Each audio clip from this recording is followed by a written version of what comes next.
So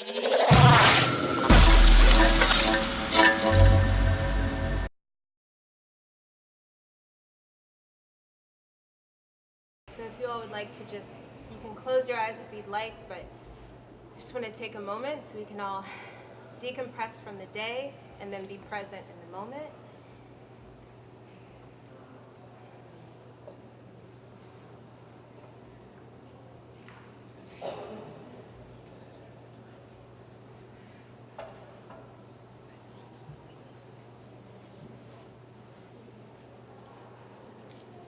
Okay.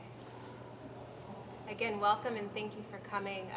My name is Elise Peterson. I came here all the way from Brooklyn, New York, to share my perspective with you all. So again, this is a meditation on thug life, but before we get into what is thug life, because that is the question at hand, I just want to give you a bit of background on who I am and the work that I do.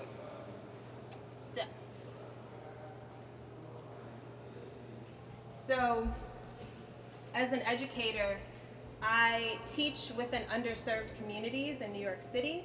So these are spaces that don't have access to art supplies, or a lot of times even children who've never been to museums, despite the fact that we're a city of museums. And so again, my platform is how to make art accessible.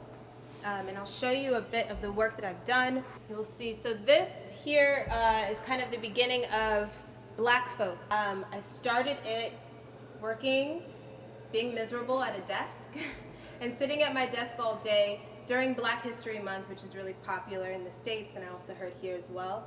And we have a tendency to learn about the same figures over and over and over again, the Malcolm X, the Martin Luther King. And so I thought it was important to do my own research and share with my students other figures who are very provocative about their contemporary Black experiences. If you recognize, feel free to shout out. Does anyone recognize this person? I'm gonna hide the name. No?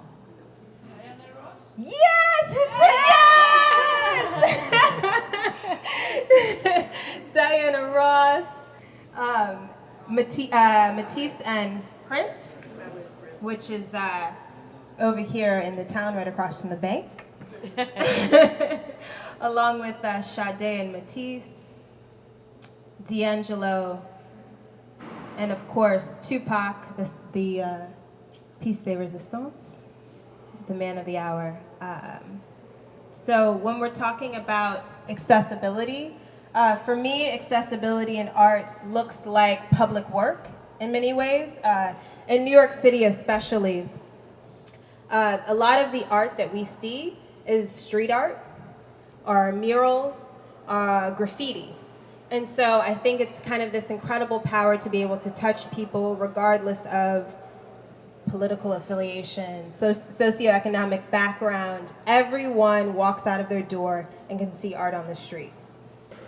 Because it's something that people I haven't spoken to in years are like, oh my God, I saw your work. It's on the bridge.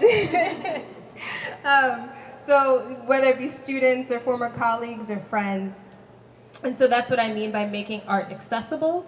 I think it's very cool to have my work in a space like here at B. St. Paul, because it takes the idea of accessibility to a different realm, making accessible to a demographic of people that perhaps it wouldn't have reached before in a space like this.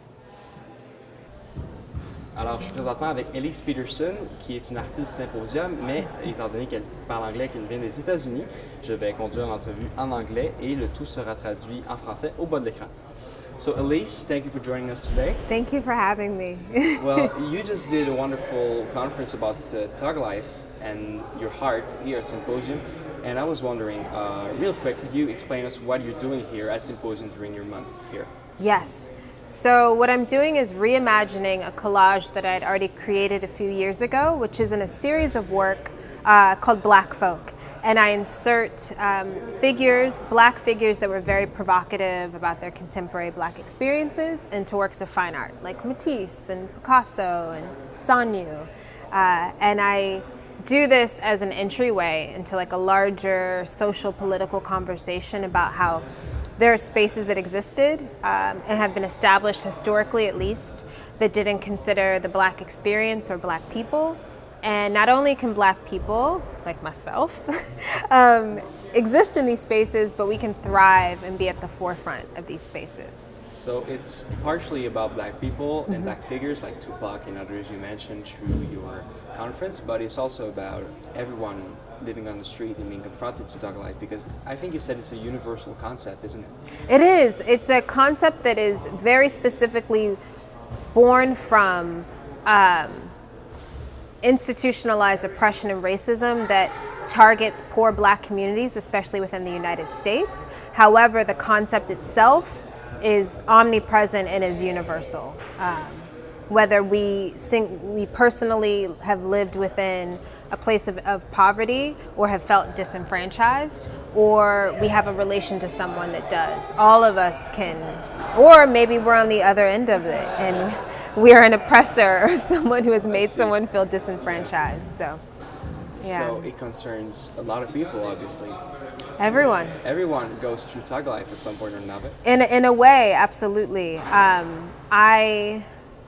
In this installation specifically, it's called a meditation on Thug life. So, I don't have the answers, Okay. but my thought is to open up this conversation within a space that feels hopefully comfortable, with pillows and carpet, like a meditation room, in order to talk about something that's uncomfortable or something that maybe feel foreign to someone else, wherein a pillow is universally a symbol of comfort. Yeah, so your objective is to make people more comfortable to talk about stuff that it maybe isn't so.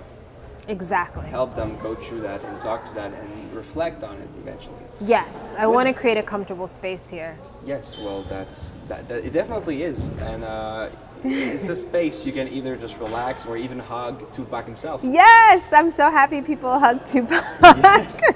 And really, Once in a lifetime experience. exactly. Hello.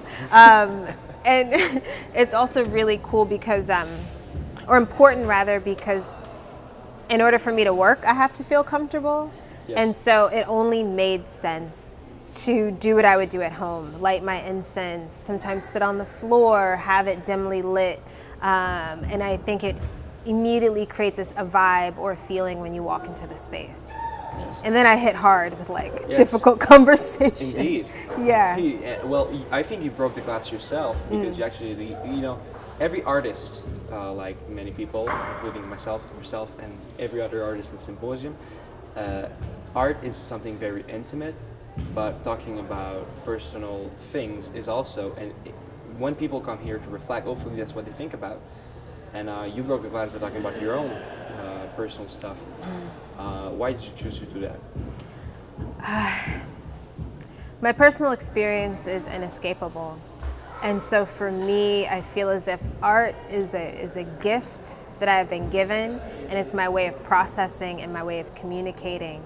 And so many times if I don't have the words for something, it's how I can express it. And so I am almost driven. Like I have to make art about things that are so incredibly personal, and not just personal, but also difficult for me, because I'm a person that, one, appreciates a challenge, but also I want to really know myself better than anything in this world. And so art is my gateway into continuing to learn about myself and my own evolution. Yes. Yeah.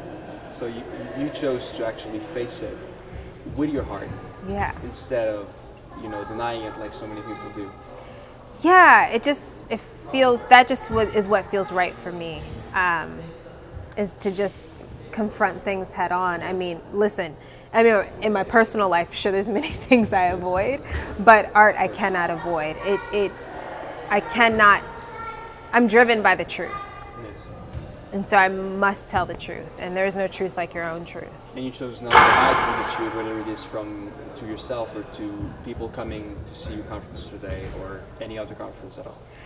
Yes, it became incredibly emotional for me, and I am a really emotional person, but I I tend to get very laser focused within my work and talking about my work.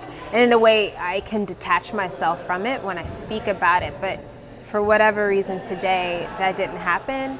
And but I think, like the work, in terms of humanizing the Black experience, humanizing the Black man, I felt like it was I am a human, so I cannot escape my emotions, and so and it's honest again.